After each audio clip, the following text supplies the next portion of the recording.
Everybody's enraged. Everybody is upset.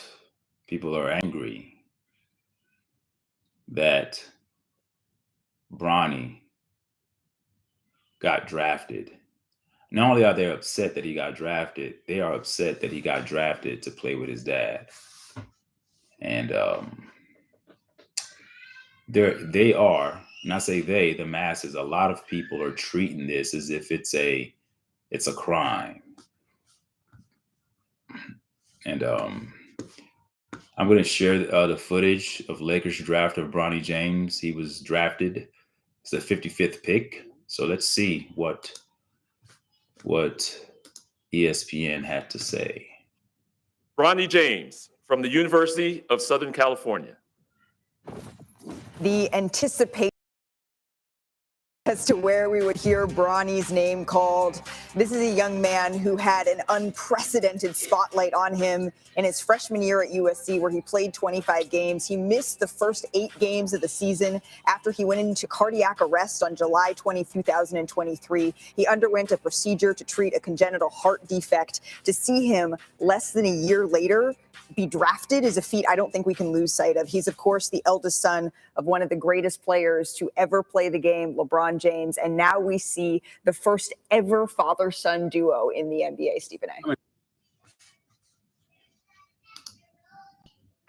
Okay. I'm going to have to break the video down in segments and sequences, because if I speak while the video is on share mode, I'm going to glitch a lot. There's going to be a lot of buffering involved.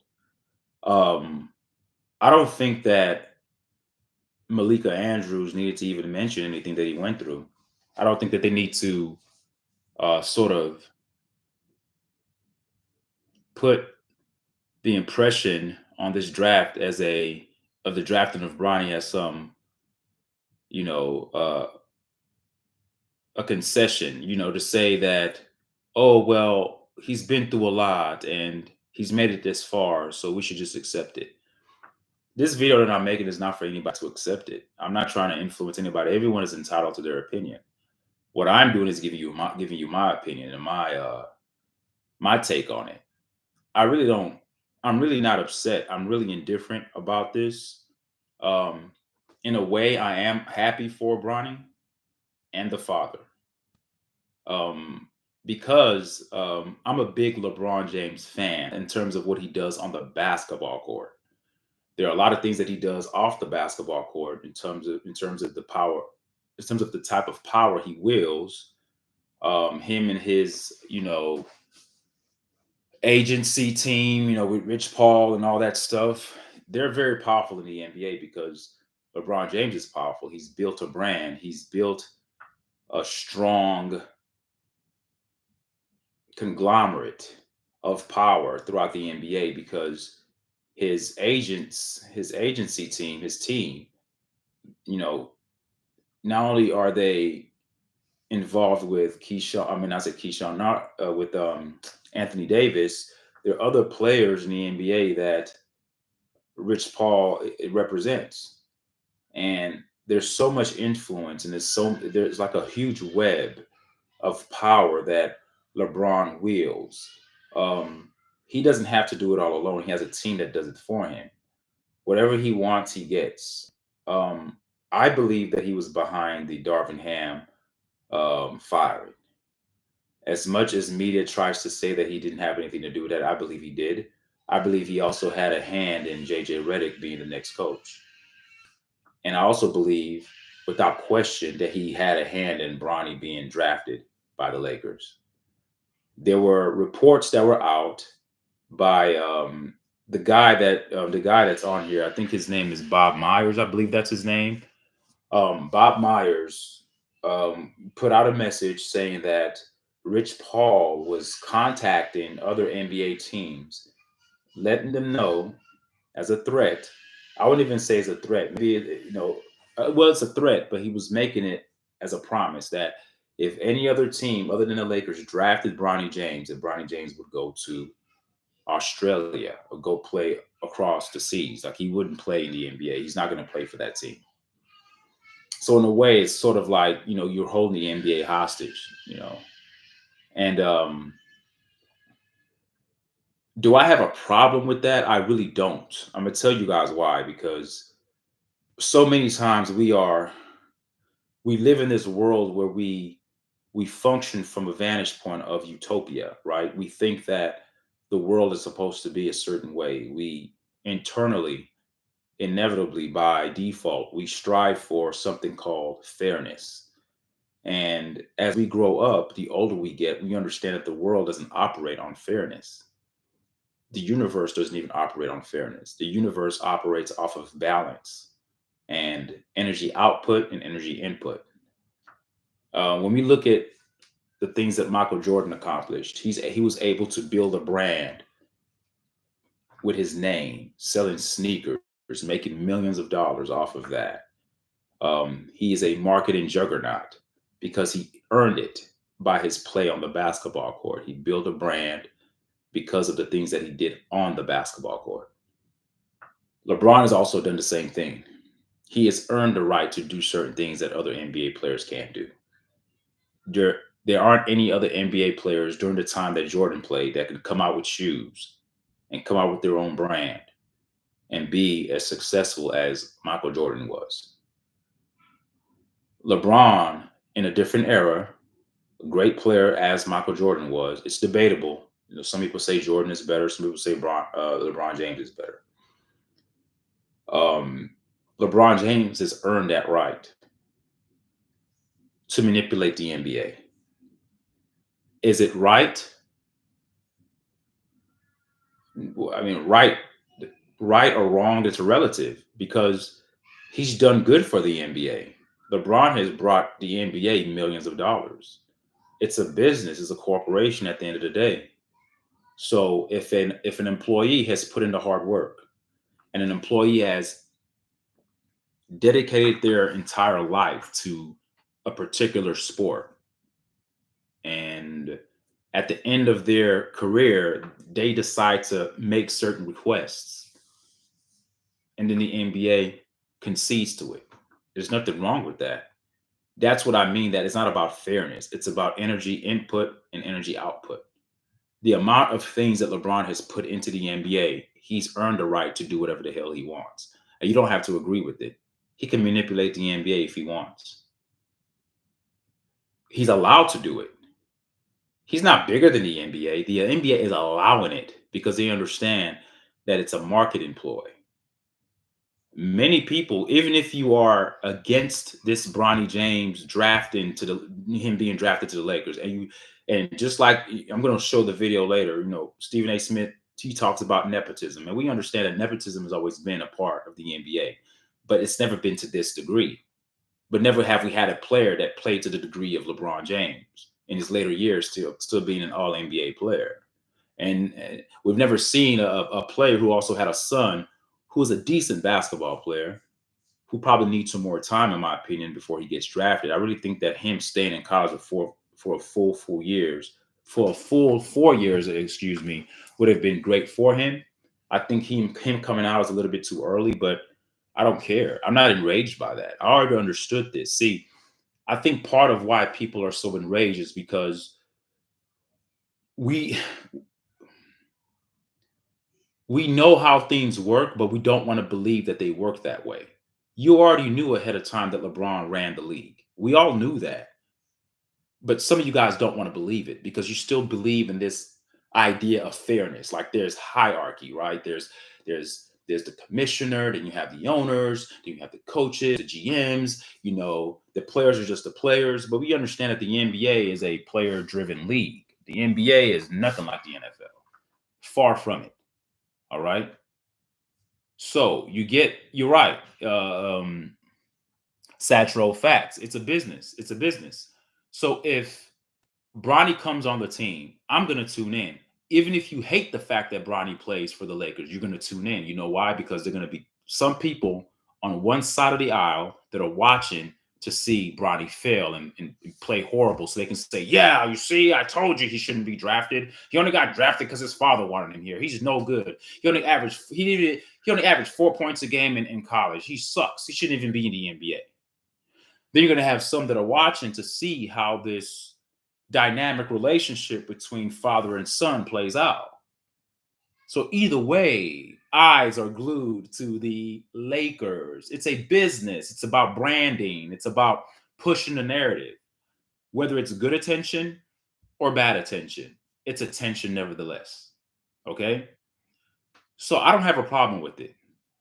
And if any of you were in LeBron James' position as a father and you had a son that was on the cusp of trying to make it to the NBA, you would have done the same thing.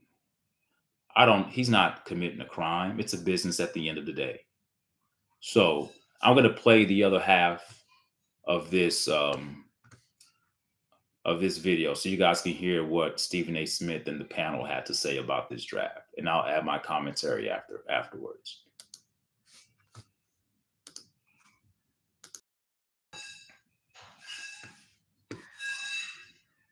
I'm incredibly happy for Bronny James. I remember when, the basketball world stopped because the cardiac arrest situation last summer. I remember being around so many people in this building, scared to death that something awful had happened and wondering. You see LeBron James entering the hospital, you heard so many different things. You're scared to death of what had happened to him and what was going to come of it.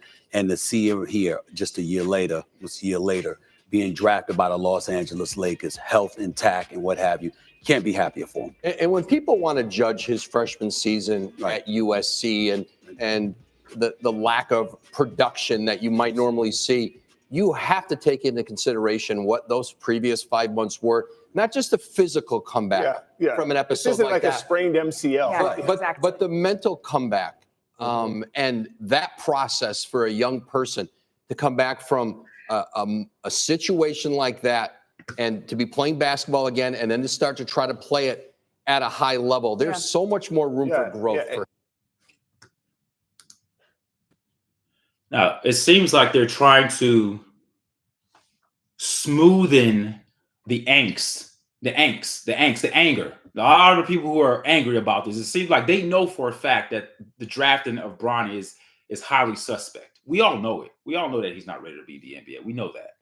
So what these analysts are doing, they're trying to lay down the foundation of talking about what he's been through, the 5 months that led to this, how before the 5 months before he played his freshman year, how he had to sit out a couple of games first and the mental and the physical,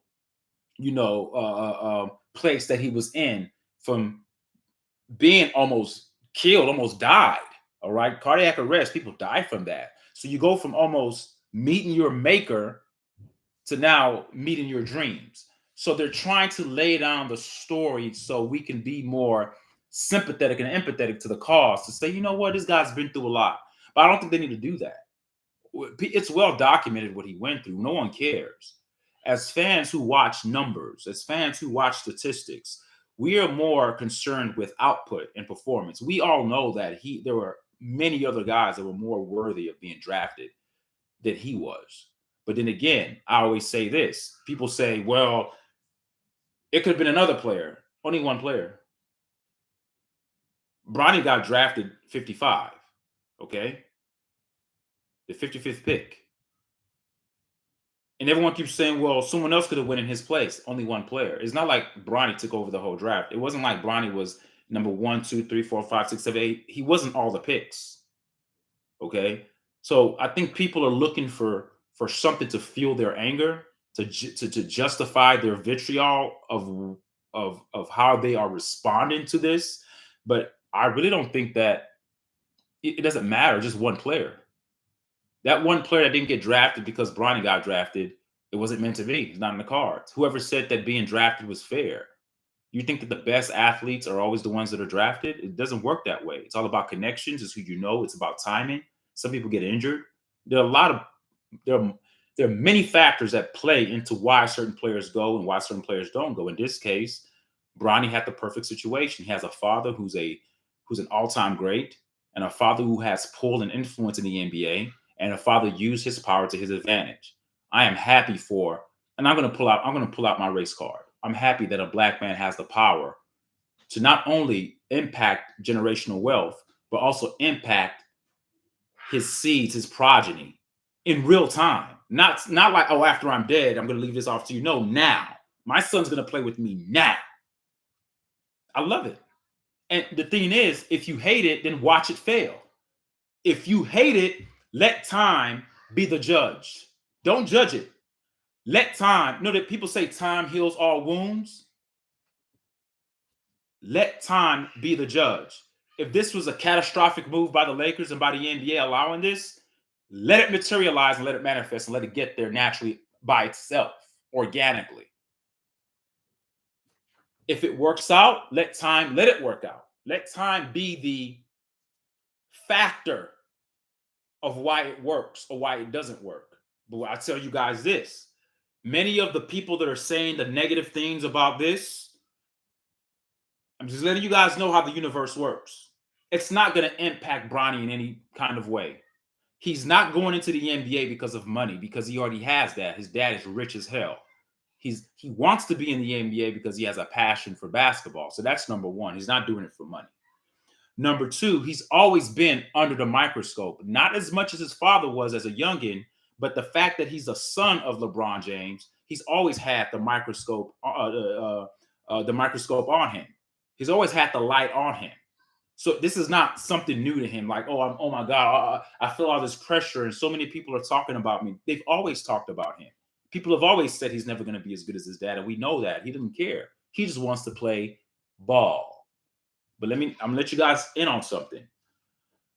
The more, I'm not going to call it hate. I'm going to call it criticism, because I don't like using the word hate. I don't think people are hating because they don't like this. I think people genuinely are upset because they understand that a degree of fairness and a high degree of nepotism was used. Now, we understand nepotism is in the NBA. We have father to son connections. We have people who are in the NBA who may know somebody that knows somebody. We understand how that works, but never to this degree. So I sympathize and I empathize with those that are angry. I'm not going to call you a hater, but do know this: the energy that you put out into the atmosphere, into the universe, in terms of this is not going to work, this is stupid, LeBron James has ruined the NBA, Lakers are dead, RIP the Lakers. People are saying things to the fact that Kobe Bryant is rolling over in his grave to see that these things are happening to the Lakers. All the things that people are saying, and the things that people are saying about projecting that, making their projections about how this is not going to work and it's going to be horrible. Bryant doesn't need to be in the NBA. Da da da da. Just do all those things that are being said are fuel for Bronny. Fuel. You know, when your car is empty and you need to put, like, your car is close to E and you need to refill it. Yeah, that's fuel. He needs that. See, greatness doesn't come without that. All the examples that I just gave, and these are some of the things that I've read online about the situation with Bronny and LeBron James. These are things that people are saying. You don't think that LeBron James is reading these things? You don't think that Bronny is looking at these things? You don't think that doesn't spark a fire underneath him? He doesn't have to prove anything to anybody. He has to prove it to himself. But sometimes it's hard to prove things to yourself, and sometimes you need an external stimulant. You need an external pusher or a driver, something outside of you to light that fire within you to push you. This is my analysis on this. I think that Bronny will be fine. I think he'll be fine. Is he going to be an all-star? I'm not saying that. Is he going to be an all-time great like his father? I'm not saying that. But in terms of being a serviceable NBA player, he will be fine. Does he need time to develop? Of course he does. But he already has the tangibles that I can see. He's highly athletic. He's hyper-athletic. He's good defensively. He can jump out of the gym. He's a decent shooter, a better shooter than his dad was when his dad came out. But the difference is his dad was 6'8" and freakishly athletic. So everything that little Bronny can do at 6'1", 6'2", you know, expand that into a 6'8", 6'9" frame with the same degree of athleticism, and then you have LeBron. So Bronny is just a small version of his dad, but we know that the NBA is a tall man's game. Okay, so I just think let's just watch and just see how this materializes. There's no need to be angry. There's no need to be enraged. Just watch it unfold. And if it falls flat on his face, and that's shame on LeBron and shame on his son, that's on them. And if it works, that's great. But I'm always going to be on the side of young fathers, Black men, melanated men that are looking out for their family. It's a dog eat dog world, folks. You know that. He has to look out for his son. Yes, we understand the son statistically wasn't good enough to go to the NBA, but he still has to look out for his son. So many fathers wish they had the power to do those things, but they don't have the power. LeBron has the power, so he wielded his sword. He wielded his power. And I think that people get upset because in their lives, they don't have that power. And so many times in our lives, we have misery that befalls us, and we tend to put that misery upon other people. And then when we see that other people are having success in a way that doesn't seem to be fair according to our metrics, we're like, well, hell, this is horrible. This is not fair. LeBron's ruining the NBA. You're giving him too much power, I say. He's not ruining the NBA. Your mindset is ruining the NBA because your mindset will force you not to watch the NBA. So therefore, you've created a narrative in your mind to justify your hate for the NBA, but then you're going to put the blame on one man, LeBron James. He's not that powerful, folks. He just wanted his son to play with him. LeBron James probably has 2, at the most 3 more years left to play. Before he retires, he just wanted, it was a dream of his. And the NBA is almost like a farewell, what do they call it? A farewell tour when a player is leaving out. That's what I think this is. This is to commemorate the career of LeBron James. This is one, it's kind of like a dying man's wish. He's like, I just want to play with my son one last time. And he understands that his son probably won't be fully developed to probably the 2nd or 3rd year. Maybe that's when he'll really start to play more and his son can actually make an impact on an NBA team. This is just a great player wishing to play with his son. And the NBA said, we'll concede. The Lakers organization said, we'll concede. He did bring one championship to the Lakers. You guys may discredit it and call it it was during the pandemic year, but someone had to win it. Okay, someone had to win it. So I don't have a problem with this, but I don't think they need to mention this is what he's been through. He's been through a lot. Don't say that. We don't care about what he's been through. We already know why he's in the NBA. It's not because of his talent. He's there because of his father, but I don't care. That's the thing. Like, I want to see how this plays out. As a consumer, as a sports fan, I want to see how it works. Am I wishing for it to fail? No, I'm never going to wish for something to fail. That's evil. I don't want to wish for anything to fail, especially when somebody has not committed a crime. Now, some of you guys may think it's a crime because people are saying, well, there could have been another player that was drafted. It's a waste of a draft pick.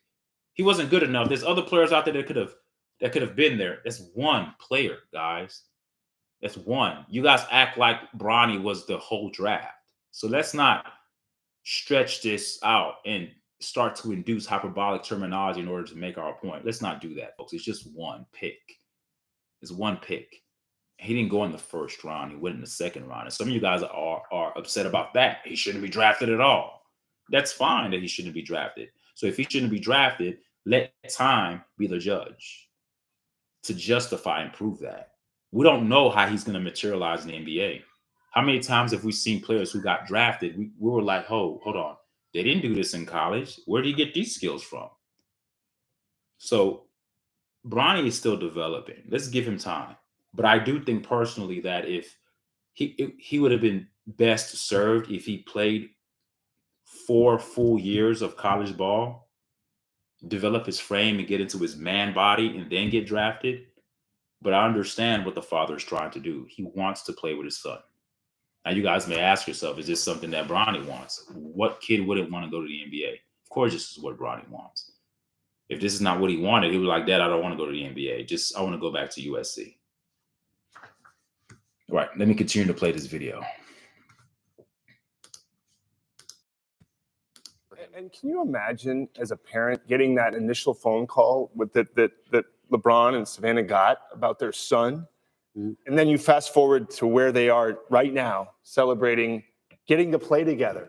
Like, just think about that range of emotion. It gives me goosebumps. Yeah, it is for just life. Forget about the NBA. Right.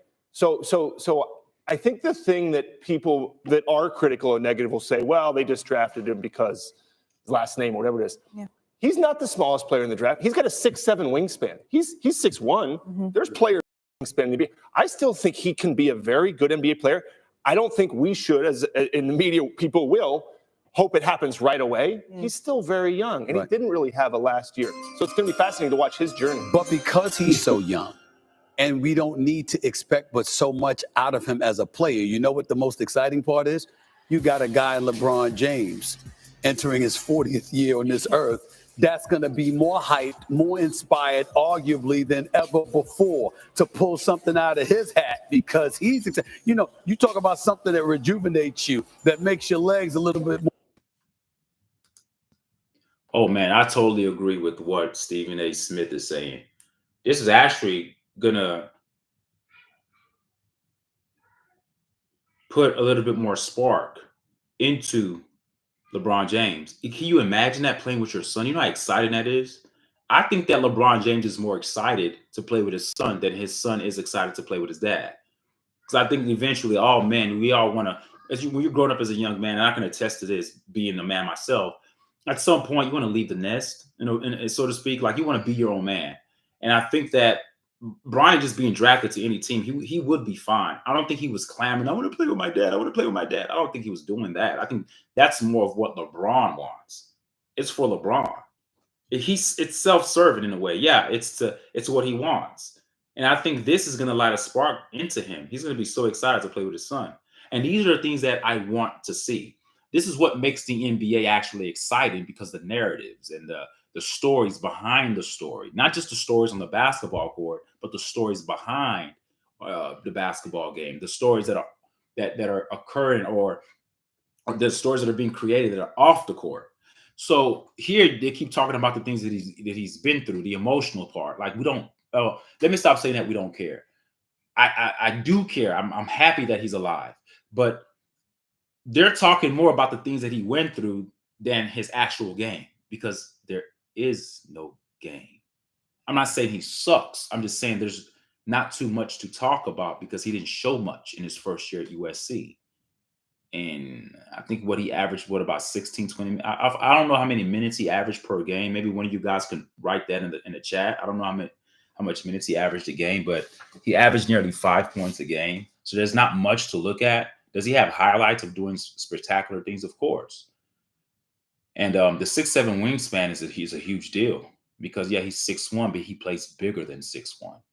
So I think that he'll be fine. But there's not much to talk about in terms of his game, because he didn't show much. And we understand that. So, but I do think that this is going to light a spark underneath LeBron James. He may end up playing more than 3 years. Who knows? Who knows? But I don't have a problem with this. And people are enraged and are upset about this. I don't see why. I don't see why anybody would be upset that a father wants to play with his son. I'm a father. I would want to play with my son if I was in the NBA. That's a dream. I think people get upset when people's dreams are actually coming true. And especially when it happens in a way that doesn't seem fair to them. But I always say, let time be the judge. If it was wrong, trust me, it'll come out. It'll come out. When something's not done right, when you don't do things the right way, it'll manifest itself in the way it's supposed to manifest itself. So let's just let time be the ultimate judge. Guys, I'm doing the video. I see what you made. It looks good. It looks good. Go show mommy. Go show mommy, Cairo. You know? I fixed it, Daddy. Oh, good. Awesome. All right. That's my little boy right there. So I'm just putting my headspace into the headspace of LeBron. So I'm in dreamland right now, right? I'm in the NBA. I've played for 19, 20 years. And my little boy that just came in here talking to me, he's an older boy now. He's an older teenager. And he's working to get to the NBA like me. And I want him to get there. And I know he's not ready yet, but man, I'm about to retire. But man, it'd be lovely if I could play with my son. That's all LeBron James is doing, guys. LeBron James knows his son is not ready in terms of to come to the NBA and make an immediate impact. So let's just leave it for what it is. I just think that all of a sudden we think fairness is what allows the universe to operate. No, the opposite is true. Unfairness is what makes the universe operate. It doesn't operate on fairness. All right. It operates on harmonious balance. So every time that something happens that you think is unfair, don't worry. Don't be bothered by that. Just let time pass, and fairness would counter unfairness. That's what keeps it balanced. You're not going to have an overarching theme or overwhelming circle of fairness going around all the time. Fairness doesn't exist in a vacuum. You have a complexity of unfairness and fairness that happens in our reality, in our third dimensional reality. And we have to just let it cook, let it do what it does, let it naturally occur, organically, let it produce what it needs to produce on its own terms.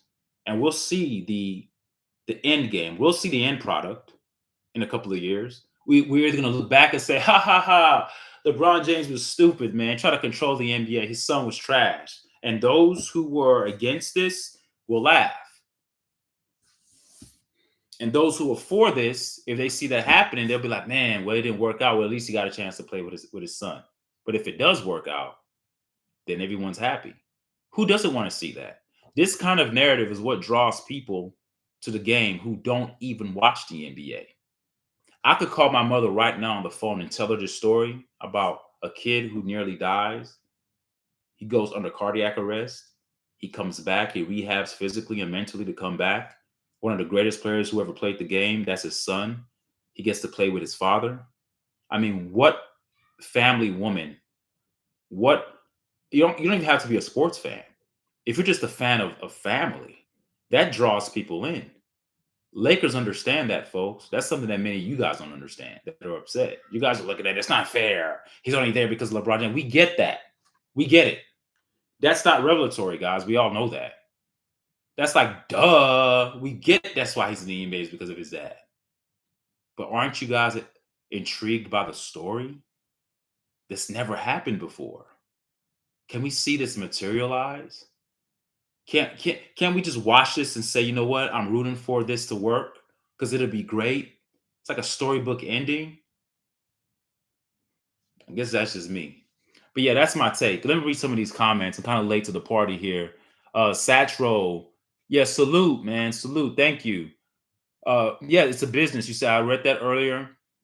Fantasy Music Channel. You say, hi guys. I want to know, when does NBA 2K draft update? I don't know when NBA 2K 24 updates. I'm not sure.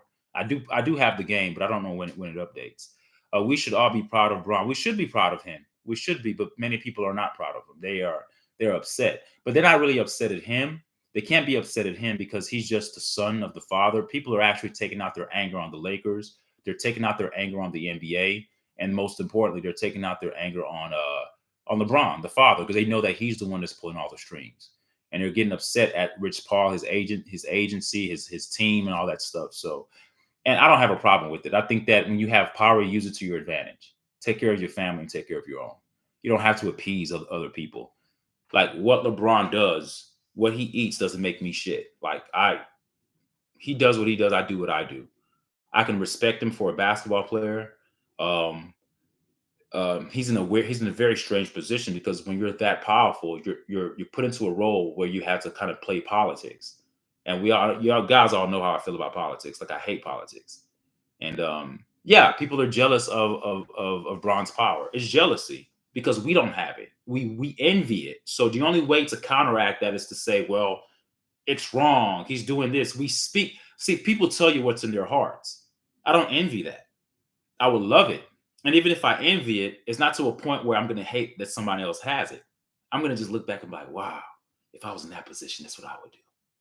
If I had that, that's what I would do. If that was my son, you guys just saw my son. Well, you didn't see him, but you heard my son in here. He came in here. I'm just picturing that in my head if I had that kind of power. Why would I not use it? Why would I not use my power? You remember Street Fighter with Ken and Ryu? If you have the power, you got to use it. Sometimes you got to just, instead of fighting normal, just use your power. You have the power. Use the power. Use the power. So yeah, it's jealousy, man. It's jealousy. And I think that it's jealousy that's wrapped underneath the veil or underneath the curtain of fairness. So people use the word fairness. He's controlling the NBA. He's not controlling the NBA. He's just controlling his situation, and he uses power to let the other teams know, don't you draft my son. I want my son with me. And he got it. And I'm proud and I'm happy. And I want to see it. I want to see it go well. I want to see JJ Redick do well. I want to see the Lakers do well. I want to see LeBron do well, and I want to see Bronny do well. Am I crazy for that? I know what y'all want. The ones that are mad, this is what you want. You want JJ Redick to suck so you can prove a point. I don't want that. I never want anybody to start their job and start as a failure. Because if I got a new promotion to a job, I would want to do well. I'm not going to wish that upon another player, upon another person, because the kind of energy you put out is going to be the energy you get back. I'm very, very, very, very, very, very intentional about that. All right. And when you're happy for other people's success, success will come to you. If you're looking for someone's downfall, then whenever that time comes when you get promoted, your downfall will be imminent as well. It'll be an inevitable occurrence that you cannot escape. So you got to be very careful what you wish upon other people. Now, you could be upset at how things happen, but never, ever, ever wish for the downfall of anybody, because we're all in this race together trying to ascend to the next level. You never say, oh, I hope he does horrible, because if he does horrible, that's not good. You get fired off of your resume. Okay? We often have much harsher criticisms. Satro, you say we often have much harsher criticisms on our own, even in their triumphs. Yes, yeah, it's part of the human. It's part of the human experience, because it's sort of like we act as our own astringent. Let me explain what I mean by that. You know, like when the body, when you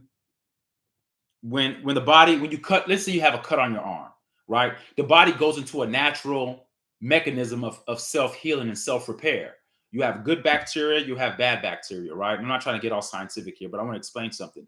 I think collectively, as a human race, we have checkers. We have when people say somebody needs to check you, we have those things there for a reason. So we have the things that people call haters for a reason, or like you said, people who are harsh critics. I don't want to totally dismiss the harsh critics, because the harsh critics are needed to excel greatness, to propel greatness, to actually get to where it needs to go. So I'm sure when LeBron first came out, there were people saying, oh, this guy thinks he's the next best thing. He won't make it. He's probably a one-hit wonder. I'm sure that happened.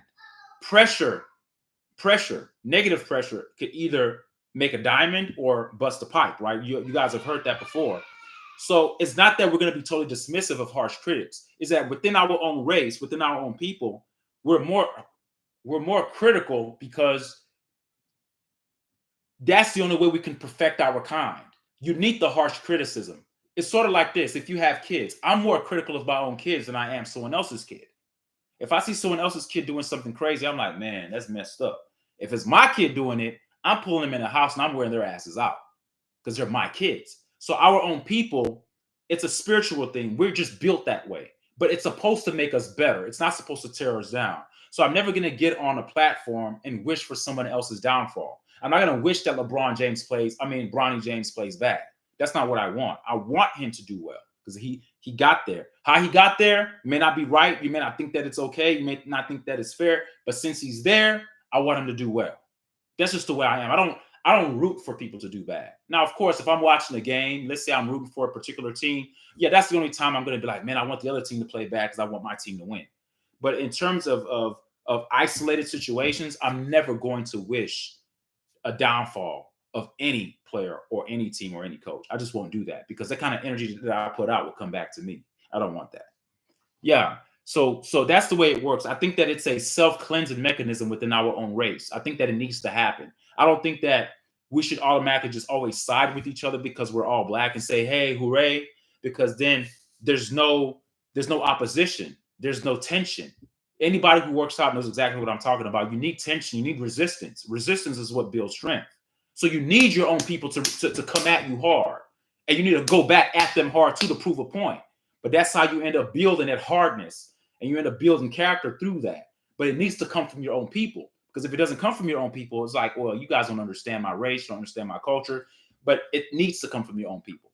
And I think sometimes we tend to not embrace that, and I think we should embrace that more, because it's needed. It's the law of duality that operates in the universe. You just can't escape it. You need it. So yeah, our own kind are always going to be harsher. Even when I talk about Coach Prime, you have people, black skin, that are very critical of Coach Prime, and I'm one of them. but I'm also a very objective too. I talk about the things that I like too, but a lot of people call me a hater because I say certain things about Coach Bron. They're like, well, you're a black man. How can you say something bad about him? I'm like, well, why not? Because that's exactly why I'm black. Like, I want to see him excel. So if I see him doing something that's stupid, in my opinion, I'm going to call it out. It doesn't mean that I hate him. It doesn't mean I wish for him to do bad.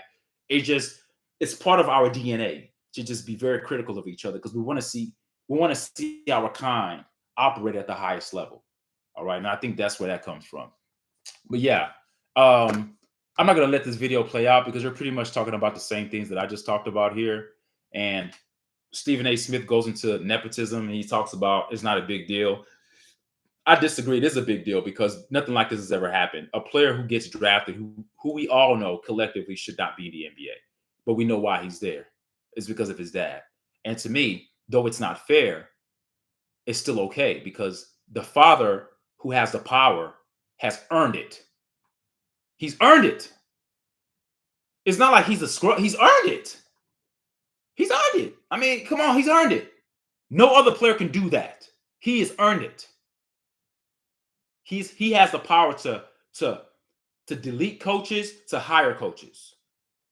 He's a de facto GM. Yes, LeBron James. Let's not act all naive here. We all know he runs the teams that he plays on, probably with the exception of Miami, because I don't think Pat Riley was going to have that. But every other team that he's been on, any other coach that he's had, he runs the team. We all know that. It's what he wants and what he says goes. We're witnessing history in the making, and I'm happy about that. We are you're absolutely right. You're absolutely right. You're correct, Satro. We are witnessing history in the making, and I'm glad that I'm alive to see this because this has never happened. And yet people are actually angry, like really, really upset. I've read some horrible things about the NBA, how it's ruined, how the Lakers brand is a joke now. LeBron James controls the NBA. He doesn't control the NBA. He just controls his fate because he has the power to do so. He has the power, he has the money, he has the influence to do so. And as we established earlier, the Lakers aren't dumb. They understand that this is a business move. We understand that we're not going to get LeBron James for long. But what we can do is put a lot of butts in the seats. People are going to be coming to watch son and father play together. And I'm going to be one of them. Yeah, I'm going to be watching. I will. I have my hand raised. I want to see. I'm sure after I get off this and I call my sister who doesn't watch the NBA, if I tell them this story, they're going to start watching it. People who don't even follow the NBA will start following it. It's a story. Who doesn't want to see father? Who isn't like intrigued by that? I am. And I'm a fan already. I didn't need this to watch the Lakers because I watch the NBA anyway. But this actually makes me want to watch it even more. Live out your dreams. You say, hey, live out your dreams. You also say you got a stream yard. What do you mean by do I have a stream yard? Why you got a stream yard? Stream yard? I don't get what you mean by that. Why do I have a stream yard? Why you got a stream yard? I don't know. I'm streaming, but I don't have a yard. I don't know what you mean by stream yard. I don't know. But yeah, man, but I'm gonna end this video because I didn't want this video to be that long, but man, thank you guys for watching. The few people that got into the chat and talked, I just wanted to let you guys know my 2 cents. I just want to have you guys hear my opinions and give you guys an opportunity to give your opinion. And it's okay if you disagree. If you disagree and say that you don't like it, I'm not telling you to like it. I never got on the video saying that you're supposed to like it. But what I'm saying that it's happening, there's nothing you can do about it. So all you can do is either watch it to see it succeed or watch it to see it fail. But I'm not out of my own mouth going to wish that it fails to prove my point. To say, see, I told you it wasn't going to work. It's not about it working. It's about us witnessing history. It's about a son and a father playing on the same team. It's not about a son and a father playing in the NBA at the same time. We're talking about a son and a father playing on the same damn team. We've never seen that before. And I think that once LeBron has left the game, we're going to start scratching our heads like, man, remember when this happened? It's hard to embrace him now because he's still playing. It's easy to throw rocks at him right now. But when he's gone and he's left the game, we're going to miss him. As much as people say they hate him, they're going to miss him. because he brought a lot of eyes and attention to the game. Whether you hated him or loved him, you're gonna miss him. You're gonna miss him. Great show, Satchel. Possibly the best farewell tour for all time with his son. Yes, that's what I'm saying. It's a farewell. Yes, Satchel. It's the best farewell tour. That's what this is, and he's earned it. As a great player, that's all he wants. Great show, Reverend Satchel. Thank you, man. Keep up the great work. Thank you, man. I'm trying, man. I'm trying. Thank you guys so much. I'm going to end there with this. I got to get back to my daddy duties, get these kids ready for bed. But thank you guys for indulging me and listening. And I'll be making another video next time. All right. And if you have a comment, leave a comment to me what you guys think. Do you want to see him succeed, or do you not want him to succeed? I don't care about if you think it's fair. Now, we understand why he got drafted. That's not a big deal. I'm not here to say, oh, yeah, he's very talented. He deserves to be a first, second round pick.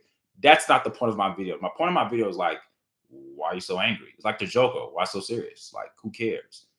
LeBron James will do whatever the hell he wants. This is his farewell tour. So let it be. All right. Thank you guys. See you guys on the next one. All right. Bye.